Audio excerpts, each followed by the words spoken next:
Yeah, what's up, guys? The question is, so Zimbabwe, yes, is celebrating 40 years. So what is there to celebrate? What is it that as a Zimbabwean or as an African, you have to celebrate, based on this development after 40 years? Ebert, Yes. again. Okay, so from my perspective, the fact that I'm a Zimbabwean, this we established also last time that you have somewhere you call home, which is very important. I mean, this is really important. You can think of other people that cannot go back to their place they go home. This is really important, and most Zimbabweans actually own their own land. And I would say if you really are hardworking in Zim and you have got relatives, there is no way you can be a homeless unless if you want to be. For sure, there is some land for you somewhere. This is a totally different conversation for other countries. I guess this is something to celebrate about. But sometimes people just opt to be in town and just become homeless. But I'm sure if you go to Mzarabani, you can get some place somewhere and really build your own home and make something out of it. This is something that we cannot deny for sure. Thank you. Ephraim? Yeah, I think given the current economic and social hardships that people are experiencing in Zimbabwe, there are a few things that people can actually pick and celebrate. One of it is the issue of land. It's a bit of a controversial issue to many people, but I think there are some people who are doing quite well in terms of the land. There's the issue of education. Our government was one of the few that gave a high sort of priority in terms of educating its people. I always like to be proud in terms of the way I went to school. I don't hide it. I'm proud of the fact that I went to university because of the government bursary. I'm proud of it. So those are some of the things that we can pick to say, well, look, we have problems, but there are a few things that the government did to empower its people. So for me, those two things are at the top of my list. Yeah, Paul? Yeah, I think I actually am fortunate to say everyone else's sentiments. There's always something to celebrate at the end of the day. And personally, I think there's a term and a phrase that had been coined by our late president, former president, actually, our sovereignty. We are a unique people, and we're a proud people, and above all, we're a sovereign people, and that's something that's worth celebrating. So I think, also from my side there, that is a sentiment I would also share in terms of what to celebrate. And I think although we at times get these shortfalls, one of the things that we have is, if you compare us to other nations like Palestine, and you look at the challenges that they have in terms of freedoms and stuff like that, I would say that is something that we still have freedom to travel. We have freedom to move around. We have freedom to know that you can call somewhere home and you can travel home and back. At least if you're just an ordinary Zimbabwean, you can travel home and back freely without that much concern. And for me also, the education system. The education system has suffered a few blows in the past few years, but I think overall, post 1980, especially in the first 2 decades, the government did very well in keeping up the education system they managed to ramp up from what was there during the colonialism. All they did was to open it up to more people, and I think that is really something to celebrate. And however, I would also want to kind of challenge, or like Herbert, the example you gave, that you can go to Mzarabani and have your home, and some people might decide to be homeless whilst staying in the towns. But is that something to celebrate? Like, people could still have their homes in Mzarabani during the colonial era. Yes, it's true. They could have, but they could not be in town at that same time, But now they can also be in town. They can just decide. It's an option that you now have. So there's something that you can celebrate for. But also, if you want to look into other countries, African countries, some people actually do not have either. They don't have either in Zarabani or either in the actual town. And if you come to here to develop nations, if you don't have the money, you don't have the land at all. So it depends on how you want to look at it. Either you want to look at it from a perspective that, well, I think for most Zimbabweans, it's more about the economic challenges. Like what we mentioned last conversation. We don't really care who really rules us. But at any given time, we really do care about where I sleep and what I eat. This is what's very important. But the unfortunate part, we also want electricity, internet, and to be up there. This is what we do not have. So the option to go to Mzarabani, especially for the energetic people like us, is not really. If you don't have a passion to be a farmer, I mean, you also need to have a different option open for you, which we probably don't have because of the economic situation. But it just depends on how you want to see it. My friend is a farmer. He has farms now. He's doing very well. Doesn't want to leave Zimbabwe at all. So it depends. Who is he connected to? He's not connected to anyone. Some got the farm and then they started chasing hares and rabbits and that was it. And this is a different conversation. But we know this happened. No, I think I'm with you there. There is a lot to celebrate, and but my question also maybe then goes on to if I can celebrate as a Zimbabwean, to say this is where we've come from.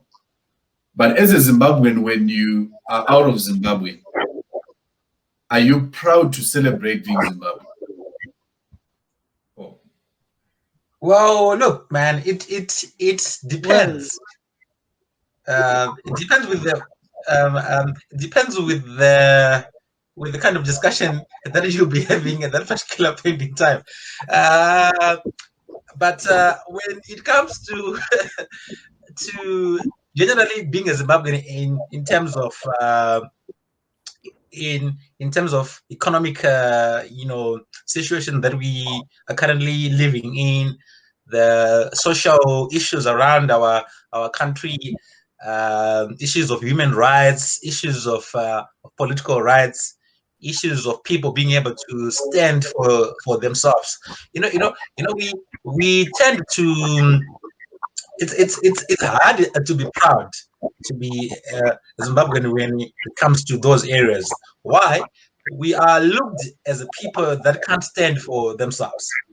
We are looked as a people that are cowards, as compared to other countries. For example, South Africa, they can stand up for themselves. They can actually, go into the streets and all that.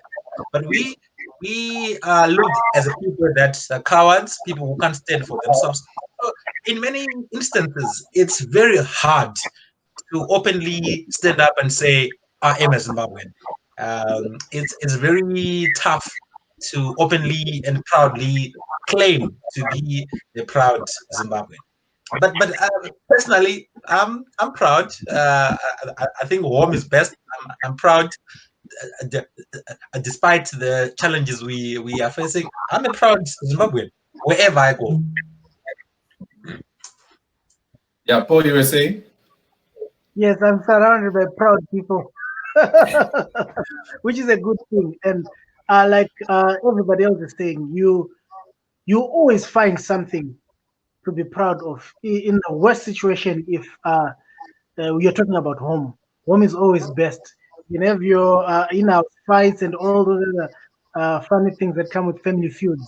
But like also what Ephraim said, it depends with the context with which we are having the conversation. When it comes to stuff like you highlighted, human rights abuses and uh, bad political landscapes and democratic, undemocratic activities, then it's a conversation you want to sneak away from quickly. And then you look on the other side, you speak of issues like land, as you are saying, Herbert. You go into some of the first world countries that we know of. If you're poor, you can't have land. And we have a unique situation. We're coming from a unique space and time in our nation where land was made available. And the question of land, especially in Africa, is an issue that is going to be on the table for centuries. And yet, for us, with consequences, though, we managed to really quickly try and sort this situation out and suffer the brutalities of sorting it out now. I mean, look at it. Listen to the EFF, listen to all these other up and coming political parties that don't have ties to the liberation struggle. They are saying, let's go back to our youth charters. There's a lot of youth charters, and people are going back to the youth charter.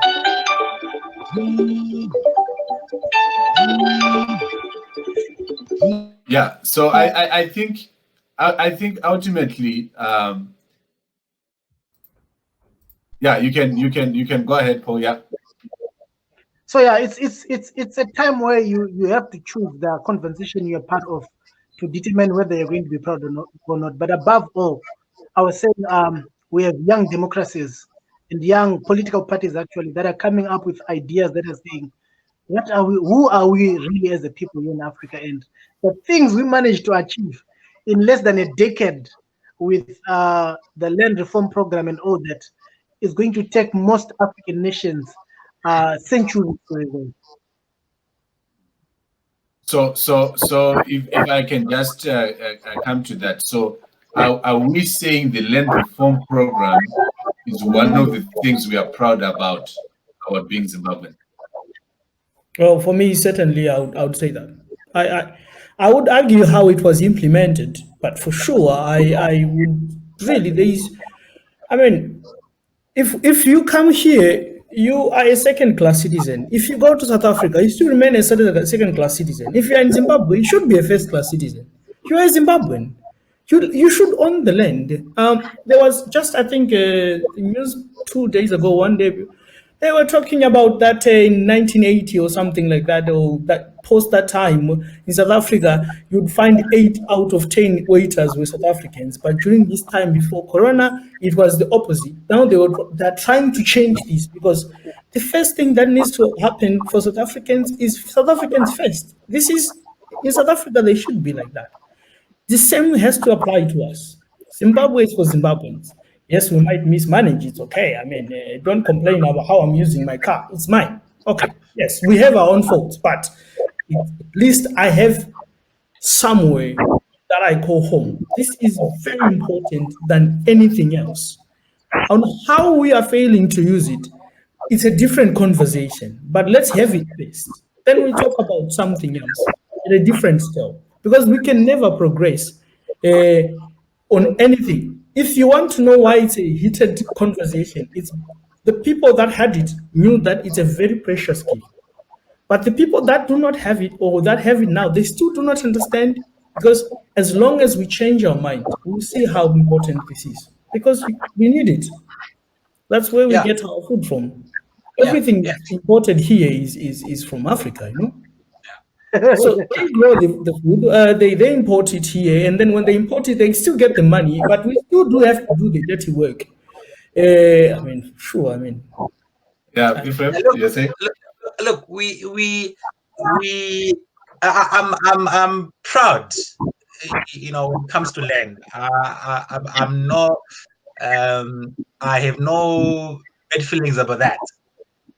Land is what our forefathers went to war for. They went to fight the white regime to get the land back. So on the question of land, I mean, we shouldn't debate whether we were meant to get it back or not. We may debate in terms of the approach, in terms of how we get it back. But even on the side of the approach, these guys who had the land in their hands, they were not going to easily give us the land. They were not going just to hand it over to us. So as much as people will say, well, there was Jamban and all that. Look, man, one way or the other, we had to get the land back. Uh, I'm not I'm not in support of the violent ways which were used. Of course not. We could have done better in terms of the approach of how we acquired the land back. But man, look, man, I've got an aunt of mine who got a farm. When we are at that farm, we are proud, to say we have our farm. We are very proud. So I don't feel any bad about getting the land back, even though I feel that we could have done better in terms of the approach that we used to get the land back. Yeah, Paul, you were saying? Yes, I mean, everything is in moderation. You can't live a life successfully while you're blowing your gaskets at all the times. There has to be moderation at the end of the day, and I think that's just one or two of the technicalities that we missed out on how to part. But there is no question. I think from an African mind, especially when you talk of the southern African part of the world where we are mostly black, from a black mind, there is no question that we were disenfranchised when it comes to ownership of land, and that disenfranchisement cost us even in entering other sectors of the economy or in the society, because when you have land, you have collateral. Let's just start there. You can then be able to venture out into other areas with that collateral, which is the most important thing actually is when you want to do anything. And now the other thing that we're talking about is when Herbert mentioned what the minister yes said. I think it's Tito Mboweni who said South Africans, 8 out of 10 people who are working in this restaurant, when you walk in, should be local and indigenous people. That is well and good, and the same should be applied to each and every African country, any country in the world. I think they do the same thing in the UK. But our cry and some of the things we need to be addressing and just talking about maybe here is in our own countries, we feel like second citizens. That is when it begins to push you. That in your own country, you still feel like you're an alien. You go back to your own country and you feel like you're disenfranchised from the politics of the day, from the economy of the day, you just want to sit down and say, guys, can we set up some grant system for old people? You wake up with a black boot where the sun doesn't shine. I mean, you cannot make a contribution. Like even this conversation we're having, where we're sitting at home, you'd be dreading that dreaded knock-up attack. Yeah. So I think maybe to wrap that one on. I don't know. Someone can, because I've heard this. A lot of people say this comment that yes, we are proud of the land reform. It's one of the greatest achievements over the past 40 years, but we are not proud of how it was done. How was this supposed to be done? How was this supposed to be done? It to be done in a way that people will be proud of it. Can I quickly come back in there, Stanford? Because I almost forgot something. In 2007, I think, I came across an article written by Zobgo, one of the greatest minds of the liberation struggle. And he was disputing the willing buyer, willing seller basis of the land distribution, because at the Lancaster House Conference, it was agreed that there was going to be a land distribution, which was going to be funded by the British government on a willing on a seller basis. Yeah. The most question is, what happens when the government is willing to buy, but the farmers are not willing to sell? So he then says, then that brings to the table the issue of forced land redistribution. And exactly the same exact thing happened. I think 2005, 1995, the ZANU-PF government approached the British government to say, now guys, we need you to compensate, because the British government was supposed to compensate the land redistribution program. Yes. And what they did was, the agreement you didn't have with us, you had with the Thatcher government. So we are not in a position to honor. It's just like you come up with an agreement with an ANC government, and then years later you come for the same agreement, and then the DA is in power, and they're telling you we cannot honor that fulfillment. It is not us who made it. So we found ourselves with our hands tied in sixes and sevens, and I think this might not be the best that could have been done, but I don't think we had any other way that could have had the same output we got. Absolutely. Yeah.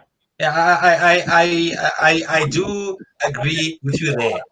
I think the forced distribution of land was the only option that was on the table. Unfortunately, we found ourselves having a few people only, benefiting from the land, which was for me a failure, because we can't have one person who has 4 farms. We can't have one family having 10 farms. It's not only a few people who went to war. Some people were not in the front line, but they did contribute, in different ways, during the war. So the shortfall for me was having only a few people who benefited from the land. Even until now, we still have people who have more than one farm, one person, and I don't think it's fair. Yeah, well, if I totally agree with you on that part, but I mean, this no boils down to the whole problem of corruption that always rampage Africa anyway, which probably might be a topic for a different day. But I mean, as far as I'm concerned, to a certain extent, well, yes, we had a little bit of, well, not a little bit, we had big chunk probably. I do not know to what magnitude of corruption, but I think also in individuals that did not have any connections, be it ZANU-PF or whatever, they also got the land, to be really honest, to try to be fair. It's just like if you ask someone right now about this scholarship that we had, the Robert Mugabe, that sent people to South Africa, someone still believes that there was corruption, They never really applied for it. That's the first part, but they just believe that it was just for ZANU-PF. Okay, we had this before, so it probably comes a trend, but some people just really applied. They just went to apply and they got it, no connection, they didn't know anyone. But I wouldn't argue to say there was no corruption. Maybe there was. Maybe someone actually knew that maybe the greater part was actually taken, but also some other individuals also. But this corruption also does not only happen in Africa, which we also agree. But well, I think if in terms of actually doing the thing, I think the approach was supposed to be this way. Actually look for those guys who really knew how to do the farming, and actually at least hand over all the farms to the government for a bit, and then redistribute it in a meaningful way. Because they've got like really commercial farms that were supporting the government. So these were supposed to be maintained. So you're supposed to give like a stewardship to someone who maintains this kind of thing, And then if you want to redistribute later, okay, maybe you can think about this. I mean, not just rush it, because it was also about a politicized as well that time as well. So so many questions, of course, but they would have done better, I'm sure. Yeah. So one of the things I like saying a lot is that in general, when we went to school, people were not given marks for corrections. Yes. And part of the reason why we were not given marks for corrections is it is expected that everyone will pass corrections, right? If you, even after you do the corrections, if you are given that test again, not everyone will still get 100%. So what I'm trying to say is I am in agreement to, all these different ways this could have been done better. But I think also we have the benefit of hindsight. We have the benefit of talking about this after it has happened. It's corrections. So, when you're doing corrections, you have got the time, you can copy next door, you can do all that. Yeah. But it's not the same as when it's being done for the first time. And maybe when it was being done for the first time, maybe if we were part of that conversation of saying, guys, what do we do now? Maybe we wouldn't really be saying the same thing today. But anyway, so on just the issue of, the 40th celebration, my question is just like, who really has benefited, or who has benefited the most from the 40 years? Well, that sounds to be a very interesting question. In this this kind of question, I would also pose a question to say, I think it's only a person who or a child to understand the pain. We would argue, because we were all born free, and talk about how we feel because we can now walk in First Street, no? But probably we really did benefited from just walking in First Street,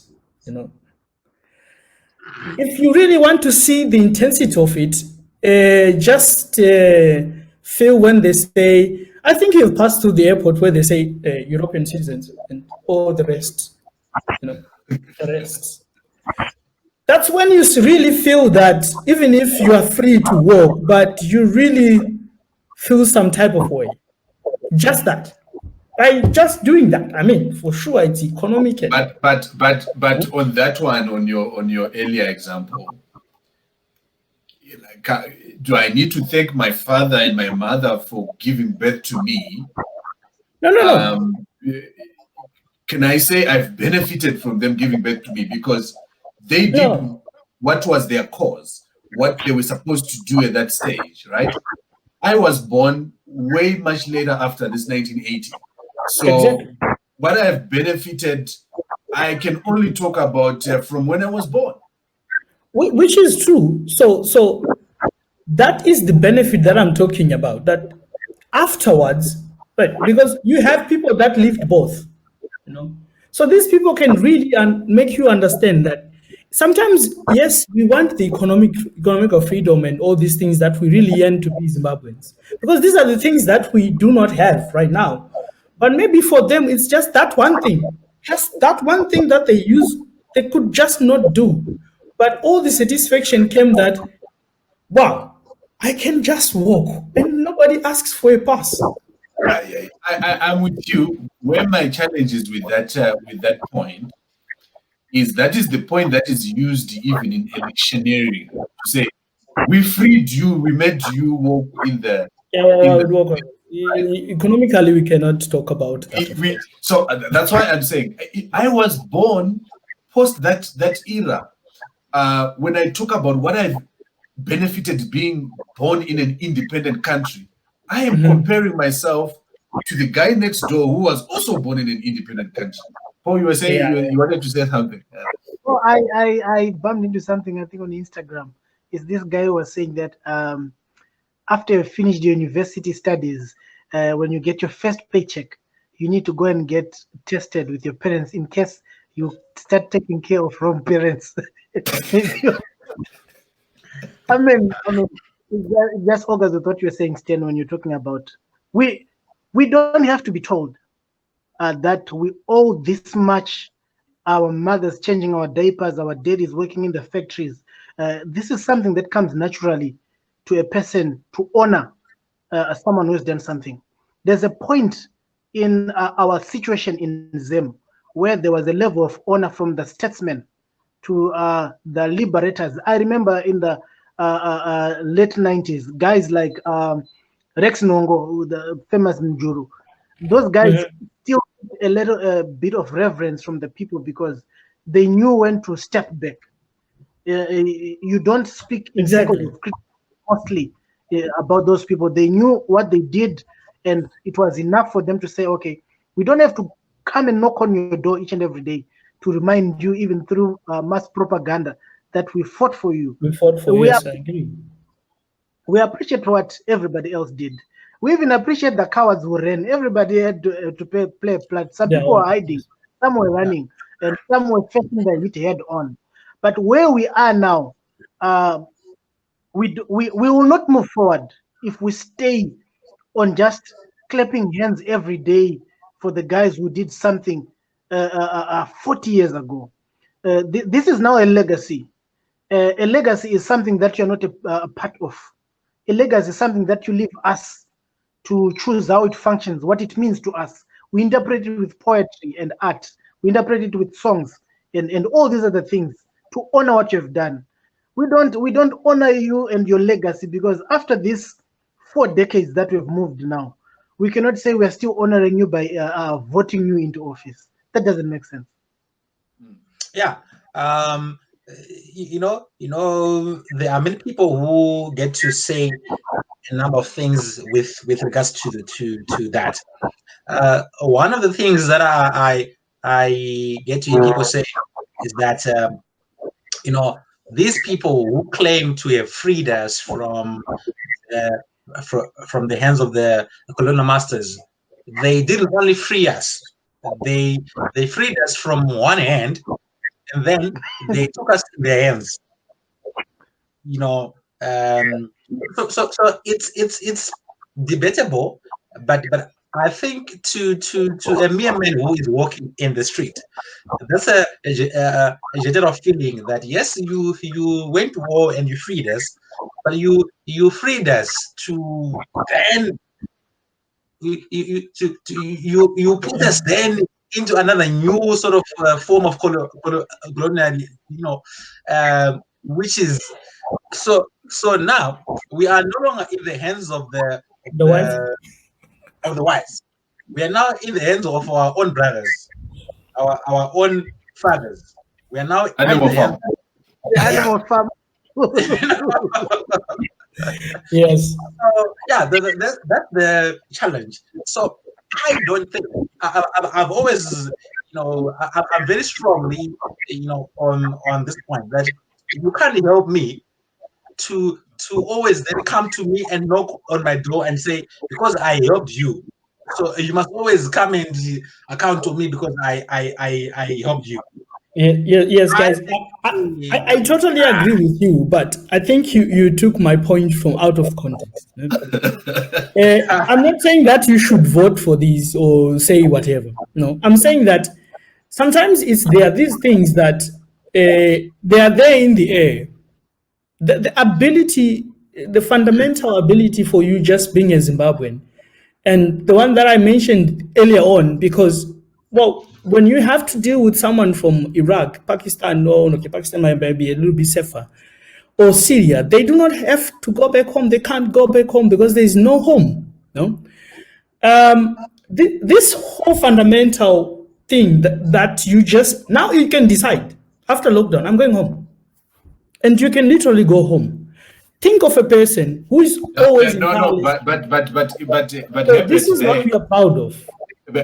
in agreement with you, my Yes. man, is you are the same person who last week was saying, yes, you can just say I'm going home, you go. Yes. But do you want to go home? It's up to me. Because It's a totally different theoretical conversation. going home that Okay, is you go home available. now. It's But now is an there a option. practicality? You literally have an option. The fact that we have that option, we might take it for granted based on the economic situation that you weigh and decide not to go. But you literally have that. You have it. Someone might not have it. You get my point? Look, We agree with you about the economic situation, but let's not underestimate the power of an option. Let's not underestimate that. Just think if you're like from Palestine or if you're from Syria, they do not have that. as much as it is as little as you think. I work with these guys. I know what I'm talking about. I know how they feel. Sometimes it's just that simple because we have the option. It's always easier to give an option to someone who is hungry when you are full. Ne? When your tummy is full, you can tell all the options that, okay, you could do this and that and that. But if we change the roles, you see it from a different perspective. We didn't know that it was so difficult to stay at home until there was a lockdown. What you're saying now is that same thing. My dad used to sing this song. I come from school, the bread is in the bread bin, you throw it in the bin, he comes and he's like, who's throwing bread in the bin? Do you know there are people who don't even have this bread you're throwing in the bin? And we didn't like it because I don't think it works well with comparison. We are ill-treated because of that. People tell us of other people who are doing worse off than we are, and they use that to make us probably think in a lesser way of ourselves and say, okay, so we're even better where we are, so we should be grateful. Yet there is more we can get out of this. And while we're at that stand, there's something interesting I just wanted to bring out. Something I spoke about with someone earlier on today about what Tito Mboweni said today, which covers what we're talking about, because the same thing has been happening in our countries, or in our country per se. Yes. He was talking about 10 people in a restaurant. 8 of them have to be South African. And he spoke about sports, that they should be locally owned, which is good. I support that. And also they have to have bank accounts and pay taxes and all that.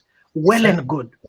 But the problem with these guys, especially the guys who go abroad and who went abroad and came back with Western ideologies of how to resuscitate our economies when we took over and after this whole independence issue.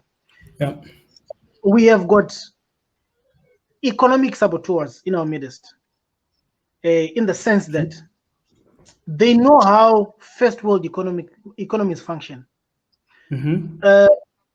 but they protect a white monopoly capital.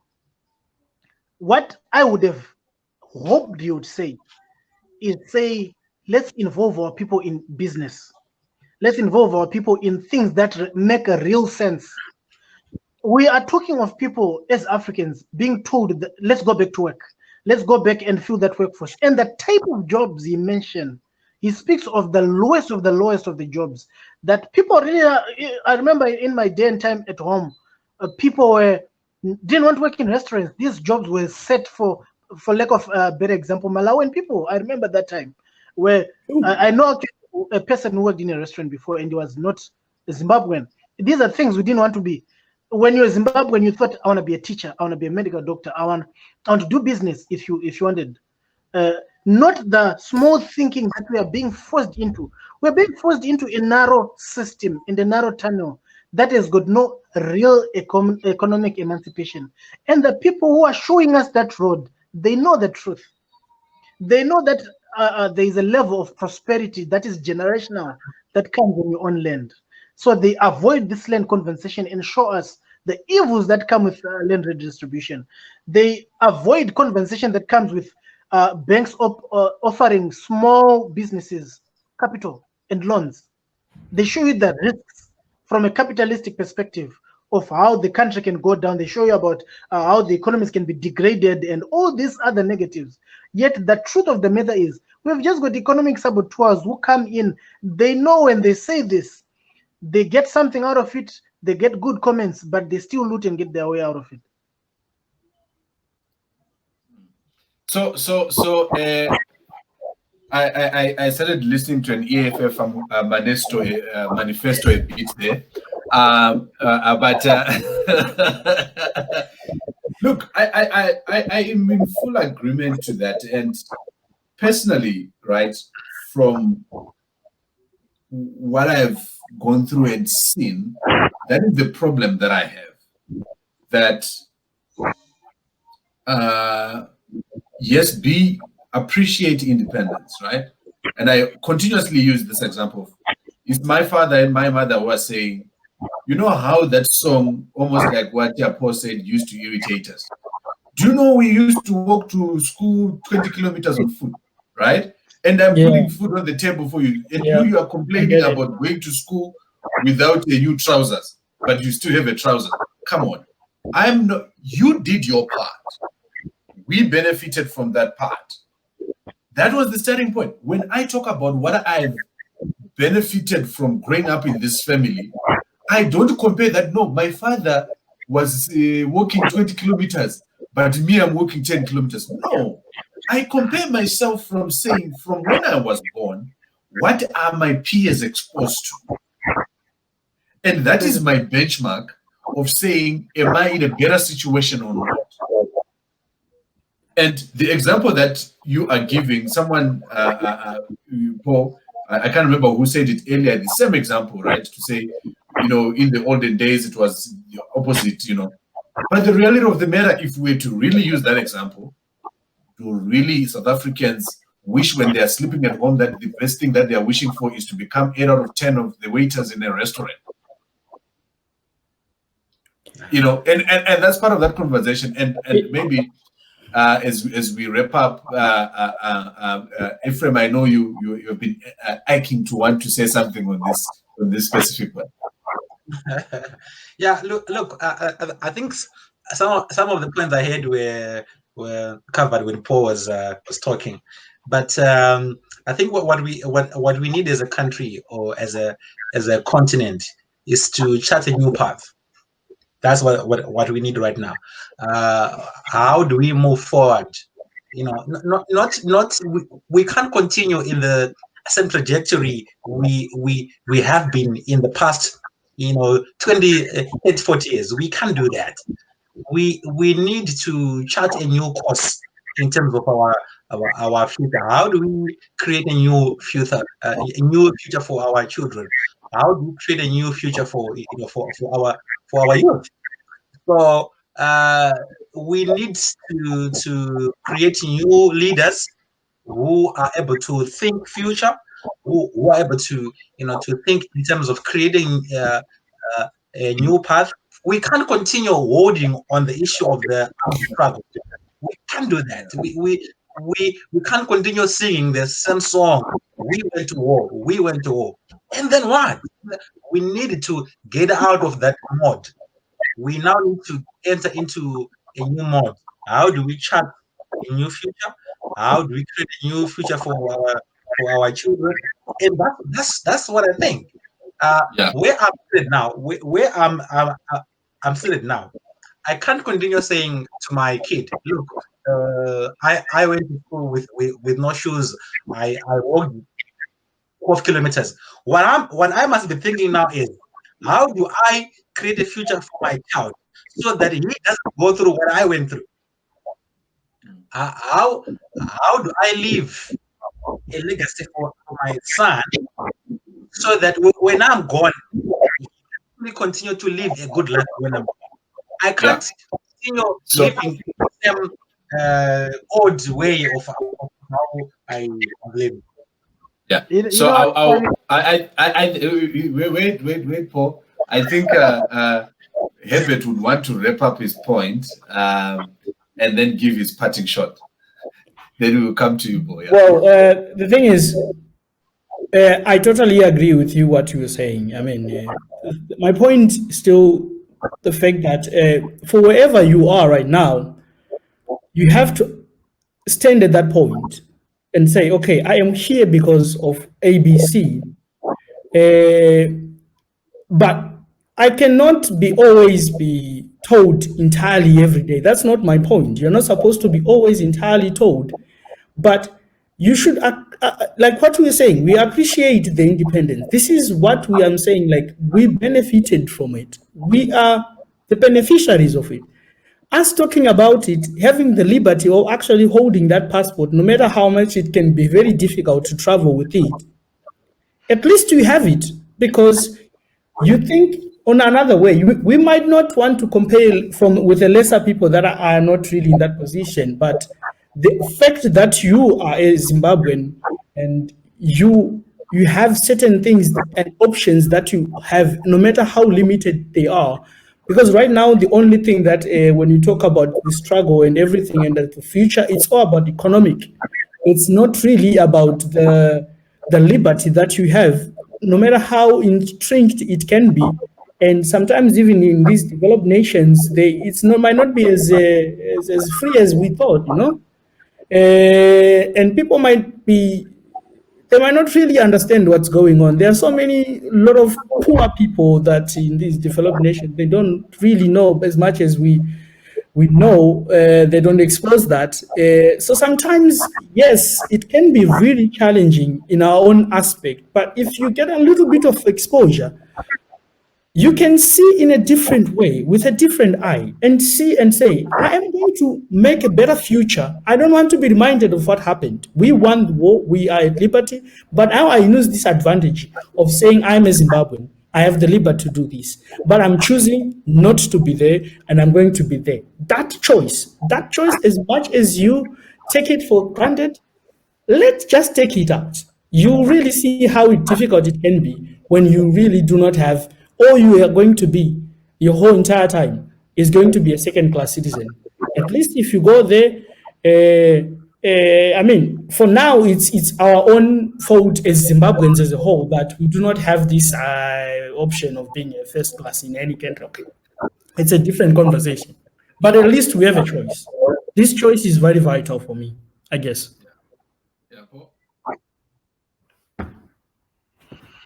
Yes, excuse me.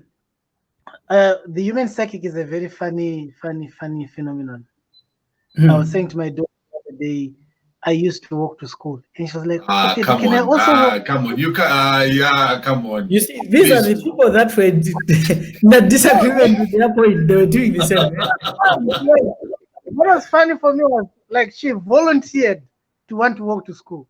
The things that sometimes we thought these things, these guys just embrace them. You're walking with torn jeans. They off their jeans and they're enjoying it. But yeah, I think we've come a long way. We can't lie that we have come a mighty long way. And like what Herbert and Ephraim alluded to, our governments managed to educate us to be able to think critically the way we do and technically the way we do, which is a plus. We could have just been sitting and just been made farmers and channeled into just one main line or one stream or one way of doing things. So we appreciate the options that have been given to us. But while we are still at that, we know more can be done. There's still more that can be done. No agreement. More that should be done. And just resting our laurels and saying this is the best that could be obtained, who would have failed the future generations and even ourselves as we are as a generation. We need to force the issue and demand more. In spite and despite being wanged and booted, we still have to hide behind whatever canvas we can hide behind to still state our point. We deserve more. We couldn't just be first-class citizens. I mean, I've watched a lot of movies in my life, and Americans are first-class citizens in any nation they walk into. So we don't just want to be respected when we go back home. We want to have that feather in our hat when you cross to other countries. There was a time when we had that. When people hear that Zimbabwe, they don't fist bump you, they greet you with the palm of your hand because they think there's a certain way you think and there's a certain way you behave. I've been in situations where people will tell you, no, what you're behaving is un-Zimbabweanly because there's a way that people used to behave themselves and be seen. And I think we can restore ourselves to that. What Ephraim said was very interesting. We also, in conclusion, maybe need to introduce new leadership as we chart our new course. Mboweni came, his speech was just the new economy. We're going into a new economy after this lockdown. Let's not start normal, our lives as normal. We have hit a reset button. Let's reset everything and start all over. And we are at that. We don't have to wait for the next election. Sure. We have proper conversations and discuss manifestos, political manifestos, and who to think about seriously. We want our government and our politicians to engage in meaningful debates here on Facebook, here on different platforms, Instagram. I want to know what you think before you give me a T-shirt and a handful of some food items. What is your policy on health? Are you for big government or small government? Are you going to encourage us to abort, or you are conservative? You know, we want to vote for policy, not people. And that has been the African story. We vote for people, we don't vote for policy. But we can upgrade. We can have these conversations on social media. We can uplift ourselves as the people to really know what did we put out there. I was saying to someone here in South Africa, where they were toying and burning streets. And I said, if you voted for the current government, you lose the right to protest because you put that person there. So we need to be made accountable for our actions and teach our young and even ourselves, have these conversations. We are responsible for who we vote for. And we should know why now, while we're in quarantine, why we should vote, who should vote for next. Yeah, so I think I think there are many people who disagree with your last statement there, but it's you know it's still an interesting view, I must say, and unfortunately we have kind of run out of time, and I think Ephraim had some issues with his connection, and dropped off, but we'll definitely continue the conversation. As we look at this 40-year-old bachelor, to say where are we? But otherwise, cheers, guys. Yes. We'll drop it for today and take it up, some other time. Sure.